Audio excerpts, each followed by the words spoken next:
নাই, এটা জনসভায় পরিণত হয়েছিল। ইতিমধ্যে সারা গাজীপুরে মানুষের মধ্যে এটা আলোচনার ঝড় উঠেছে। তারেক রহমান সাহেব গাজীপুর আসছেন, কাজেই যে মানুষের মধ্যে যে একটা উচ্ছ্বাস আনন্দ, এটা 27 তারিখে জনসমুদ্রে পরিণত হবে গাজীপুর। আপনাদের সাথে 1 মিনিট একটু কথা বলি, জাস্ট ছোট করে। আর কি রে ভাই, সরি আমি পাই নাই তখন। আচ্ছা, আগামী 27 তারিখ আসছে তারেক রহমান। আপনাদের এই আয়োজন ঘিরে গাজীপুর মহানগর বিএনপির পক্ষ থেকে কী ধরনের প্রস্তুতি নিয়েছেন এবং কি আনুমানিক কি পরিমাণ লোকজন সমাগম হবে বলে ধারণা করছেন?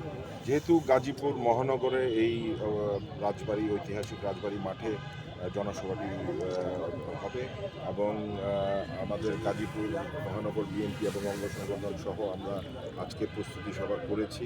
আমাদের নেতাকে স্বাগত জানানোর জন্য আমরা ব্যবস্থা নিয়েছি এবং অনুষ্ঠানটা যেন, জনসভাটি যেন আমরা সুশৃঙ্খলভাবে সুন্দরভাবে তুলে ধরতে পারি এবং আমরা প্রত্যাশা করছি যে সেদিন পুরো গাজীপুর শহরই জনসভা স্থলে পরিণত হবে ইনশাআল্লাহ।